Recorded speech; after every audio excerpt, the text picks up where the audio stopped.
How's it going, everyone? It's Sam. Today I want to talk to you about my 3 top altcoins. Now I'm going to leave Ethereum off this list because I think a lot of people know what Ethereum is, why people would like it, and I'm not going to talk about Bitcoin either because that's obviously not an altcoin. So I'm going to talk about the highest weighted cryptos that I hold outside of Bitcoin and Ethereum. I also want to give you a little bit of the updates from the market here today. Before we get into it, there are going to be timestamps underneath the video. So if you guys want to skip around, you can. I would suggest staying around all the way through, but you can always skip if you feel the need to.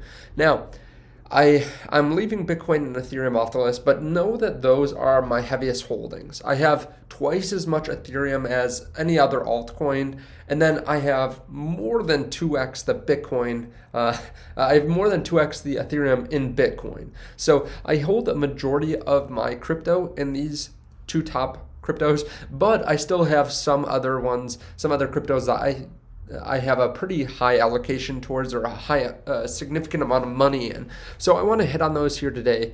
But if you guys don't mind hitting the like button and subscribe button first, I appreciate that. So the overall crypto market's down about 3% today. Not a huge dip considering that we went up $7,000 in a day just a few days ago on Bitcoin, and a lot of other cryptocurrencies are up. When we look at the 7-day, it's still a really nice increase in the overall market cap for most of these cryptocurrencies. And there is still a decent amount of uncertainty. The Nasdaq's down 1%. So I think with crypto being down 3% after making some big runs, that doesn't really worry me too much. Now, a couple big pieces of news before we get into the top 3 altcoins. First of all, Lugano, a city in Switzerland, will make Bitcoin legal tender. And I just made a video on this earlier today. They are going to make this legal tender so people can use Bitcoin to pay for public service fees or taxes in Bitcoin.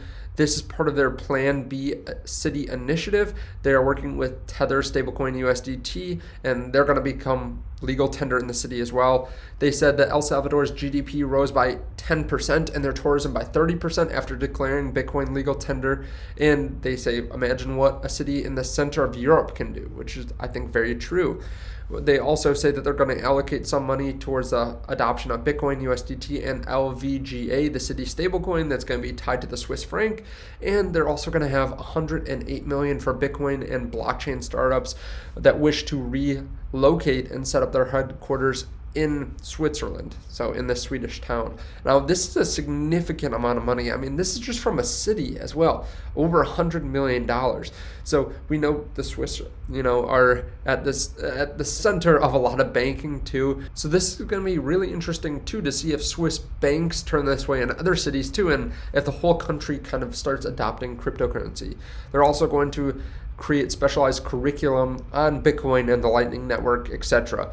So this is really big news, I think. Now, we also had news that Ukraine canceled their token airdrop. So they had been getting about $40 million in crypto donations recently. They were going to airdrop this to the citizens. Now, they didn't say why they canceled it, but there were some scams out there with Peace World tokens. Also, they said that they are going to do an NFT giveaway too, or they're going to announce NFTs to support Ukrainian armed forces. So it's unclear right now what's going to happen with all this, but they don't have any plans to issue fungible tokens. So just be careful of this. Don't get scammed if you see something out there about some new token airdrop from them. Also, I just thought this was interesting. Again, we'll get to the altcoins here in a second, but they say HODL don't trade, says AI Bitcoin trading bot. And we talk about dollar cost averaging a lot on this channel, but basically what this was this was an AI trading bot that was coded by a Portuguese software developer.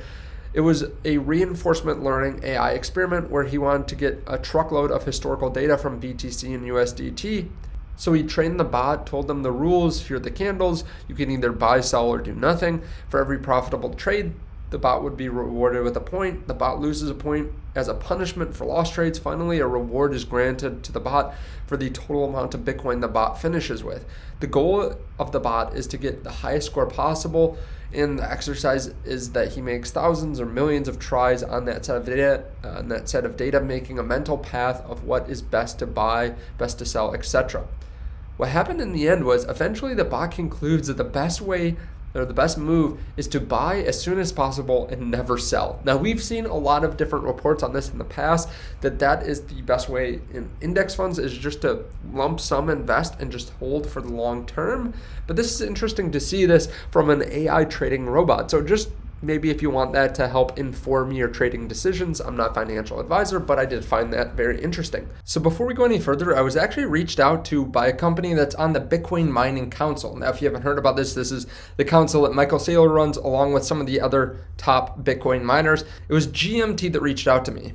Basically what they're doing is they have a token that is used for mining. It's backed with real computing power. They are a new partner of the channel, and you can check out their link underneath the video. Of course, always do your own research, but they pay daily sat. So if you hold about $230 worth of GMT, that gets you about 474 Satoshis a day. Now, of course, there are always risks and rewards to this as opposed to just buying a Bitcoin mining stock, but this means that you get about 20 cents a day, and that is equivalent to about $73 at today's prices.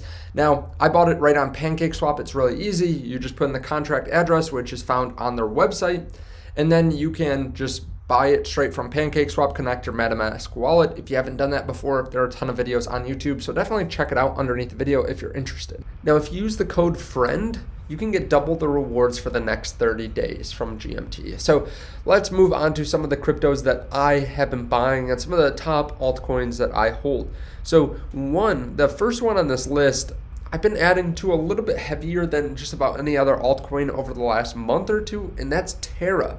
So Terra has gone up 70% over the last 30 days, and it has passed Solana, Cardano, Avalanche, and it has blown up recently. And why is that? Well, first of all, they announced that they were going to back Luna, or back UST, I should say, with $1 billion worth of Bitcoin. So they sold a significant amount of Terra, about $1 billion worth at about $51, I believe. And there's a 4-year lockup period. They had big name investors doing that, and they were able to sell that and back UST, their stablecoin. Now, this made the price explode from about $49 just a few weeks ago, all the way up to $95 just a few days ago. So this came out just last night, and I made a video on it. The Terra protocol will be one of the largest holders of Bitcoin. Saylor beware. So right now they hold about $1 billion worth as far as we know, and Michael Saylor holds about 5 to 6 billion. So what it sounds like is they're going to have a mechanism, either a mechanism that continuously buys more Bitcoin, or they're going to do large sells like this in the future of Terra, lock it up for the long term, and then have that back their stablecoin. Now, with that in mind, their total value locked on Anchor, their largest application, has been blowing up recently. A lot of people looking for that 20% yield. You can see that's been increasing a lot, and even the borrowing has been increasing. The total value locked too has blown up recently from just about 13.4 billion a month ago to now 23 billion. They also surpassed Ethereum recently, with the total amount staked going up over $30 billion.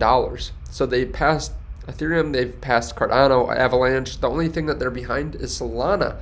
So a lot of people believing in Terra Luna for the long term, big VC funds buying $1 billion worth of Terra, and their stablecoin is blowing up. So I feel like this is another potential catalyst here moving forward, that they continuously add more Bitcoin to back UST.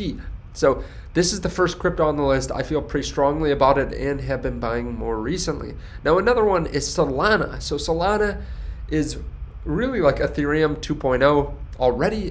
It's actually better than Ethereum 2.0. So Solana can hold can handle 50,000 transactions per second compared to Ethereum's 15. Even when Ethereum moves up to 2.0, it still won't be able to scale very much.